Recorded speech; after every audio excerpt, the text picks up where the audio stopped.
Welcome to Big TV digital exclusive breaking news చూస్తున్నాం. ఖమ్మం జిల్లా మండాలపాడులో తనని మోసం చేశారంటూ కూడా ప్రియుడి ఇంటి ముందు ఆందోళనకు దిగింది. అయితే 7 సంవత్సరాలుగా కూడా తనను ప్రేమించి శారీరకంగా వాడుకుని ఇప్పుడు ఆ ప్రియుడు తనను పట్టించుకోవట్లేదు, వదిలేశాడంటూ కూడా ప్రియురాలు చెబుతుంది. అయితే ఇదే నేపథ్యంలో కొన్ని రోజుల క్రితం కూడా తనకి ఆ అమ్మాయికి కొన్ని రోజుల క్రితం వివాహం జరిగింది. వివాహం జరిగిన తర్వాత కూడా ప్రియుడు గోపీచంద్ ఎవరైతే ఉన్నారో తన వద్దకు రావాలని, విడాకులు తీసుకుని రావాలంటూ కూడా తనను వేధించేవాడని, అలాగే వీళ్ళిద్దరికి సంబంధించిన ఫొటోస్ ఏవైతే ఉన్నాయో ఆ ప్రియుడు గోపీచంద్ తన భర్తకు పంపించేయడని, ఈ నేపథ్యంలో ఇరువురి మధ్య గొడవలు, ఘర్షణలకు దారితీసి విడాకులు కూడా అయ్యాయి. అయితే విడాకులు తీసుకున్న తర్వాత కూడా తనని ఇంటికి తీసుకువెళ్లేందుకు అంగీకరించకపోవడంతో ఇప్పుడు తనకి ఎలాంటి సంబంధం లేదంటూ గోపీచంద్ మొహం చాటేశాడు. ఈ నేపథ్యంలోనే ఆ యువతి ఎవరైతే ఉందో ఆ గోపీచంద్ ఇంటి ముందు కూడా ఆందోళనకు దిగింది. తనకు న్యాయం చేయాలంటూ కూడా తన ఆవేదన కూడా గురవుతూ తనకు న్యాయం చేయాలంటూ ప్రియుడు ఇంటి ముందు బైఠాయించి నిరసన తెలుపుతుంది. ప్రస్తుతం వారిద్దరికి సంబంధించిన ఫొటోస్ కూడా కొన్ని తనైతే చూపించే ప్రయత్నం చేస్తుంది. ఎందుకంటే ఆల్రెడీ వీరిద్దరూ 7 సంవత్సరాలుగా కూడా కలిసి ఉంటూ తనను ప్రేమించి శారీరకంగా వాడుకుని ఉన్నారని, అయితే ఎట్టకలు కొన్ని రోజుల క్రితమే తనకు మ్యారేజ్ అయిందని, మ్యారేజ్ అయిన తర్వాత కూడా ఆ ప్రియుడు గోపీచంద్ ఎవరైతే ఉన్నారో లేదు నా వద్దకు వచ్చేయాలంటూ కూడా అమ్మాయిని వేధించిన తర్వాత వీరిద్దరికి ఇంతకు ముందు సంబంధించిన ఫొటోస్ అన్ని కూడా ఆ అమ్మాయి వాళ్ళ హస్బెండ్ కి పంపడం వల్ల ఇద్దరి మధ్య గొడవలయ్యి విడాకులు తీసుకున్న తర్వాత అయితే తను ఇప్పుడు గోపీచంద్ ఎవరైతే ఉన్నారో ఇప్పుడు ఆమెను ఇంటికి తీసుకెళ్లబోనంటూ తెగించి చెప్పాడు. దీంతో కూడా ఆమె దిక్కుతోచిన పరిస్థితుల్లో పడిపోయిందనే చెప్పొచ్చు. అయితే ఒకసారి ఆ అమ్మాయి కొన్ని డీటెయిల్స్ అయితే చెప్తుంది. తను ఏం చెప్పిందో ఒకసారి విందాం. నా పేరు త్రివేణి అన్న. నేను మాది మండాలపాడు, పెనుబల్లి మండలం, ఖమ్మం జిల్లా. మా ఇద్దరిది ఒకటే ఊరు. నేను లవ్ చేసిన అబ్బాయిది నాది. అబ్బాయి పేరు గోపీచంద్, ఓరుగంటి. 6-7 సంవత్సరాల నుంచి మేము లవ్ చేసుకుంటున్నాం. గత 3 సంవత్సరాలుగా మేమిద్దరం కొంచెం గొడవల్లో ఉన్నాం. దాని తర్వాత నాకు ఎంగేజ్మెంట్ చేస్తున్నారు, వెళ్ళిపోదామని చెప్తే అబ్బాయి రానని చెప్పేశారు. తర్వాత నేను ఎంగేజ్మెంట్ చేసుకున్న తర్వాత నువ్వు ఎంగేజ్మెంట్ ఎందుకు చేసుకున్నావు, నాకు నువ్వు కావాలి, నువ్వు లేకపోతే చచ్చిపోతావు, మన ఇద్దరం వెళ్ళిపోదాం, లేదంటే ఆ అబ్బాయికి ప్రూఫ్స్ పెడతా అని చెప్పేసి అన్నాడు. దాని తర్వాత నేను ఎంగేజ్మెంట్ క్యాన్సిల్ చేసుకున్న తర్వాత నాకు ఒక 5 మంత్స్ టైం ఇవ్వు, మన ఇద్దరం కలిసి వెళ్ళిపోదాం, నేను పెళ్లి చేసుకుంటా అన్నాడు. తర్వాత అబ్బాయికి జాండీస్ వచ్చి ఆ అబ్బాయి ఒక 1 ఇయర్ టైం అడిగాడు. 1 ఇయర్ టైం ఇచ్చిన తర్వాత కూడా నాకు పెళ్లి సంబంధాలు చూస్తున్నారు, ఇంట్లో ప్రెజర్ ఎక్కువైంది, మన ఇద్దరం లేచిపోదామంటే నేను రాను, మీ క్యాస్ట్ మా క్యాస్ట్ వేరు అని చెప్పేసి నన్ను 7 ఇయర్స్ నుంచి యూజ్ చేసుకొని పెళ్ళి అయిపోయిన తర్వాత మళ్ళీ నా లైఫ్లోకి ఎంటర్ అయ్యి నువ్వు నాకు కావాలి, నువ్వు లేకపోతే నేను చచ్చిపోతా అని ఈ తాళి కట్టాడన్న. పెళ్ళైన 15 రోజులకు వచ్చి నాకు మెల్లో నేను ఓయే రూమ్లో ఉన్నప్పుడు తాళి కట్టాడు. ఇప్పుడు నేను కట్టలేదని చెప్తున్నాడు. పెళ్ళైన వాడికి విడాకులు ఇచ్చి నువ్వు రాకపోతే నేను చచ్చిపోతా, మన ఇద్దరం కలిసి దిగిన ఫోటోలు అబ్బాయికి పెడతా అని చెప్పేసి ఆ అబ్బాయి ఫొటోస్ పెట్టాడు. ఫొటోస్ పెట్టిన తర్వాత మా ఇద్దరికి గొడవలు వచ్చేసి నేను విడాకులు తీసుకున్నా. విడాకులు వచ్చిన తర్వాత నేను ఈ అబ్బాయి వాళ్ళ ఇంటికి వచ్చి కూర్చున్న తర్వాత మా పెద్ద మనుషులు ఇంటికి రావడం కరెక్ట్ కాదమ్మా, ఈరోజు వెళ్ళు, రేపొద్దున ఏమన్నా ఉంటే పంచాయతీలో మాట్లాడదామని చెప్పేసి అన్నారు. సరే అని వాళ్ళ మాట ప్రకారం నేను వెళ్ళా. నాకు పంచాయతీ జరిగినా కూడా నాకు ఏం న్యాయం జరగలేదు. సరేలేని పోలీస్ స్టేషన్కి వెళ్ళినా కూడా వాళ్ళు కూడా ఈ కేసు తీసుకోవడం కుదరదు, మేము తీసుకోలేము, నువ్వు పెళ్ళైన తర్వాత నువ్వు వచ్చి ఇట్లా చేస్తే నీదే తప్పు అన్నట్లు మాట్లాడుతున్నారు.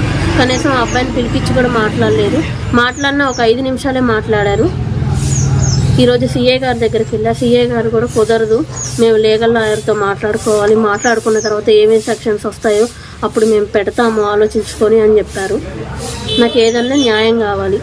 అబ్బాయి వాళ్ళు కూడా నేను ఏ రోజైతే వాళ్ళ ఇంటికి వెళ్ళి కూర్చున్నానో ఆ రోజు నుంచి ఈ రోజు వరకు వాళ్ళు అసలు ఇంటి దగ్గర ఉండట్లేదు. వాళ్ళు ఎక్కడికి వెళ్ళారో కూడా మాకు తెలియదు. ఏ తప్పు చేయనోడైతే ఇంట్లోనే ఉండాలి కదా, బయటికి వెళ్ళి ఎక్కడ ఉండకూడదు కదా. ఇంట్లో వాళ్ళ నానమ్మ వాళ్ళ తాతయ్య తప్ప ఎవరో లేరు. అందరూ ఎటు సామాన్లు చదువుకొని ఎక్కడికి వెళ్ళారో కూడా మాకు తెలియదు. పోలీస్ స్టేషన్కి అయితే వచ్చారు, కానీ నేను వద్దంటున్నాడు. నన్ను 7 ఇయర్స్ నుంచి నేను డబ్బులు పెట్టా, అన్ని విధాలుగా నన్ను యూజ్ చేసుకొని ఇప్పుడు నేను రాను, నీకు నాకు ఏ సంబంధం లేదని మాట్లాడుతున్నాను.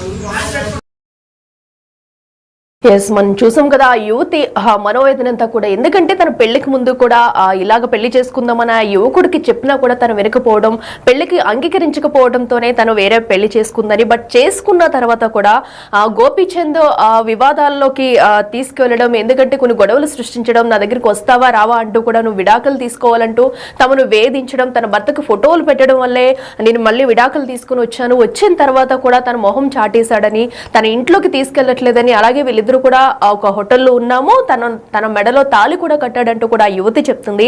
అయితే దీనికి సంబంధించి మరింత సమాచారం అందించేందుకు మా ప్రతినిధి భాస్కర్ లైవ్ లో సిద్ధంగా ఉన్నారు. భాస్కర్, చెప్పండి. సో ఈ ఘటన మొత్తం కూడా మనం చూస్తున్నాము. ఆ యువతి తన వేదనంతా కూడా చెప్తుంది. అయితే ప్రస్తుతం ప్రియుడు గోపీచంద్ ఎక్కడున్నాడు, వాళ్ళ ఇంటి ముందు ఇంట్లో కుటుంబ సభ్యులు ఏమంటున్నారు, దీనికి సంబంధించి అప్డేట్స్ ఏంటి?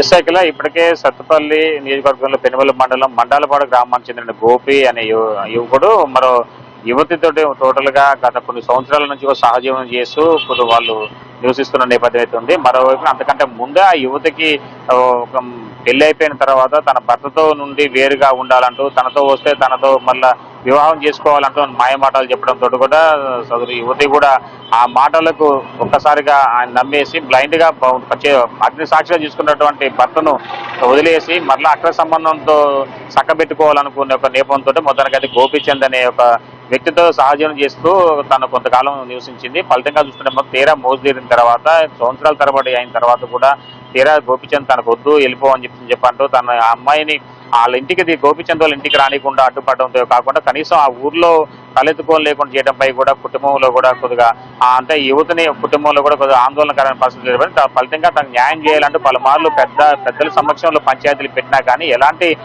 ఫలితం లేకపోవడంతో చివరకు పోలీస్ స్టేషన్ ఆశ్రయించింది. అయితే మొత్తానికైతే త్రివేణి మొత్తానికైతే ఈ ఘటన సంబంధించి పోలీసులకు సమాచారం అందించినా కానీ పోలీసుల నుంచి కూడా న్యాయం జరగకపోవడంతో విధులే పరిస్థితుల్లో ఆ యువకుడు ఇంటి ముందు గోపీచంద్ ఇంటి ముందు త్రివేణి ఒక్కసారిగా ఆందోళన కార్యక్రమం చేపట్టింది. ఫలితంగా చూస్తున్న వాళ్ళు గ్రామస్తులు కావచ్చు, కుల సంఘం నేతలు కావచ్చు, మొత్తానికైతే ఆ ప్రాంగణం చేరుకొని మొత్తానికి ఆ ఘటనకు సంబంధించి న్యాయం చేయాలని చెప్పి ప్రయత్నాలు కొనసాగించినా కానీ గోపీచంద్ మాత్రం ససేమీర్ అనడంతో మరోవైపున యువతి కూడా తనకు అంటే ఆల్రెడీ ఒకసారి ఒక అతనితో మ్యారేజ్ అయింది, తన నుంచి విడిపోయింది. మరోవైపున మళ్ళీ ఇప్పుడు ఈ అబ్బాయికి గోపీచంద్ అనే వ్యక్తితోటి మళ్ళీ వివాహిత సంబంధం పెట్టుకొని కొన్ని సంవత్సరాల నుంచి కూడా కలిసి ఉంటున్నారు. తీరా మోజు తీరిన తర్వాత తనను వదిలించుకునే పనిలో భాగంగానే ఈ అమ్మాయిని దూరంగా ఉంచిందనేది ప్రధాన ఆరోపణ చేస్తుంది త్రివేణి. అయితే దీనికి సంబంధించి గోపీచంద్ మాత్రం పూర్తిగా ఇప్పటివరకు ముఖం చాటేసింది. అమ్మాయి ఆందోళన చేస్తున్నా కానీ అమ్మాయి అంటే గోపీచంద్ తరపు నుంచి ఒకళ్ళు కూడా ఒకళ్ళతో కూర్చుకొని అమ్మాయికి న్యాయం చేస్తామని చెప్పే పరిస్థితికి లేకపోవడంతో కూడా గత 2 రోజుల నుంచి కూడా యువతి ఆ ఇంటి ముందు ఆందోళన చేస్తుంది. స్థానికులు కావచ్చు, కుల సంఘం నేతలు కూడా కనీసం ఇప్పుడు జోక్యం చేసుకున్న పరిస్థితి అయితే ఉంది. ఒకవైపు పోలీసులు మాత్రం పట్టించుకోకుండా ఉండడంతో యువతి మాత్రం మౌన దీక్ష పోరాటం చేసిందని చెప్పుకోవచ్చు. అయితే ఇలాంటి ఘటన ఇప్పటికే ఆ గ్రామంలో కూడా హల్చల్ అవుతున్న నేపథ్యం అయితే ఉంది. అయితే పోలీసు వాళ్ళు మాత్రం మరొకసారి సాయంత్రం లోపల కూడా పిలిచి తనకు న్యాయం చేయాలని, లేకపోతే మాత్రం తను ఇంకా ఇక్కడే ఇక మిగతా కార్యక్రమానికి ఇంక ఉధృతం చేస్తానంటూ చెప్తున్న నేపథ్యం అయితే ఉంది. అఖిల,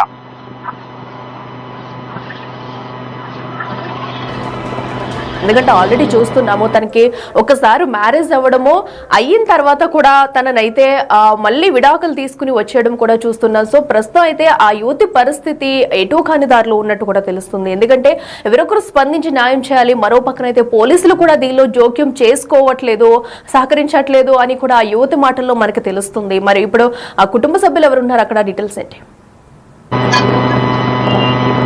ఇప్పుడు ఏదైతే బాధిత మహిళ ఉందో ఆ మహిళ తరఫున వాళ్ళ కుటుంబ సభ్యులకి ఆమె సపోర్ట్ ఉన్నా కానీ ప్రత్యక్షంగా అంటే వాళ్ళు అక్కడ స్థానికంగా ఉన్నటువంటి కొన్ని రాజకీయ పరిణామాల నేపథ్యంలోనూ క్యాస్ట్ ఈక్వేషన్స్ తో కూడా ముడిపడి ఉండడంతో ఈ యొక్క గోపీచంద్ అనే వ్యక్తికి కాస్త ఆడ ఉన్నటువంటి కొద్దిగా పెద్దలు కావచ్చు, మరి కొంతమంది సహకారం అందిస్తున్నారు పరోక్షంగా. ఫలితంగానే ఈ యొక్క సమస్యకు పరిష్కారం దొరకట్లేదని కూడా తెలుస్తున్న నేపథ్యం అయితే ఉంది. అయితే ఈ అమ్మాయి బాధితురాలు తల్లిదండ్రులు కావచ్చు, కుటుంబీకులు ఆమెకు సహకారం అందిస్తున్నా కానీ గోపి తరపు నుంచి మాత్రం వాళ్ళ బంధువులు కానీ వాళ్ళ కుటుంబ సభ్యులు కానీ ఎవరు కూడా సహకారం అందించేందుకు లేదా సెటిల్మెంట్ చేసేందుకు ముందుకు రాకపోవడంతో కూడా కొద్దిగా ఆందోళన ఉధృతంగా ఉందని చెప్పుకోవచ్చు. అంటే ఇప్పటివరకు అయితే మాత్రం మహిళలతో పాటు మరి కొంతమంది స్థానిక సపోర్ట్ తోటి మాత్రం ఆ అమ్మాయి వాళ్ళ గోపి ఇంటి ముందు మౌన దీక్ష చేస్తున్నా కానీ ప్రత్యక్షంగా నలుగురు ఆడవాళ్ళు కూడా కలిసి అక్కడ దీక్షలో లేరు. అంటే ఆమెకి ఆందోళనకు మద్దతు తెలపట్లేదు. కానీ పరోక్షంగా మాత్రం ఆ ఊర్లో కొంతమంది మహిళలు మాత్రం ఈ అమ్మాయికి సపోర్ట్ చేస్తుండటంతో కూడా అక్కడ కొద్దిగా వాళ్ళు ఆలోచించాల్సిన విషయం అయితే నెలకొని ఉంది. అయితే పోలీసులు కూడా ఈ యొక్క విచారణకు దీనికి ఘటన సంబంధించి కూడా వాళ్ళు ఎంక్వైరీ చేస్తూనే ఉన్నారు. అంటే ఏం జరుగుతుంది, ఏం జరగబోతుంది దానిపై కూడా ఒకవైపున కన్నేసి ఉంచారు. మరోవైపు మాత్రం గ్రామంలో జరుగుతున్నటువంటి ఘటన సంబంధించి ఉన్న కొంతమంది గ్రామస్తులు కూడా పోలీసులకు కూడా కొద్దిగా చేరవేస్తున్న నేపథ్యం అయితే ఉంది. ఫలితంగా చూసుకుంటే మాత్రం ఈ ఘటన మరి అంటే పోలీసులు కావచ్చు లేదా గ్రామ పెద్దలు కూడా జోక్యం చేసుకుంటే కానీ ఇది పరిష్కారం దొరికే అవకాశం అయితే మెండుగా ఉంది. Akhila. Right Bhaskar, thank you. So చూస్తున్నాం కదా, ప్రస్తుతం అయితే ఆ యువతి తన ఆవేదన మొత్తం కూడా చెప్తుంది. ఎందుకంటే ఆల్రెడీ తను 7 సంవత్సరాలుగా కూడా ఇద్దరు కలిసి ఉన్న తర్వాత కూడా తనకి ఆ యువకుడు వద్దంటేనే తను మ్యారేజ్ వేరే వ్యక్తిని పెళ్లి చేసుకున్నానని చెప్తుంది. పెళ్లి అయిన తర్వాత కూడా ఎవరైతే గోపీచంద్ ఉన్నాడో తనని వెనక్కి వచ్చేయాలంటూ కూడా వేధించడం, వాళ్ళకి సంబంధించిన ఫొటోస్ కూడా తన భర్తకు పంపించడం. సో దాంతో కూడా ఇద్దరికి గొడవ నేపథ్యంలో విడాకులు తీసుకున్నామంటూ కూడా ఆ యువత అయితే తన బాధను వ్యక్తం చేస్తుంది. బట్ ఇప్పుడు వెనక్కి వచ్చిన తర్వాత కూడా కొన్ని రోజులు వాళ్ళిద్దరూ హోటల్లో కలుస్తున్నాము, మేము పెళ్లి చేసుకున్నాము, నాకు తాళి కట్టాడంటూ యువతి చెప్తుంది. కానీ ఈ నేపథ్యంలో ఇప్పుడు తన ఇంటికి తీసుకుపోనంటూ కూడా తెగించి చెప్పడంతో దిక్కుతోచిన పరిస్థితుల్లో ఉన్నానంటూ తనకు న్యాయం చేయాలంటూ యువతి తన బాధనైతే వ్యక్తపరుస్తూ ప్రియుడి ఇంటి ముందు కూడా మౌన దీక్ష చేస్తుంది. అయితే ఈ నేపథ్యంలో మరో పక్కనైతే అటు పోలీసులు కూడా పూర్తిగా సహకరించడం లేదు ఈ కేసుకు సంబంధించి. ఎందుకంటే అటు యువకుడు పలుకుబడుతూ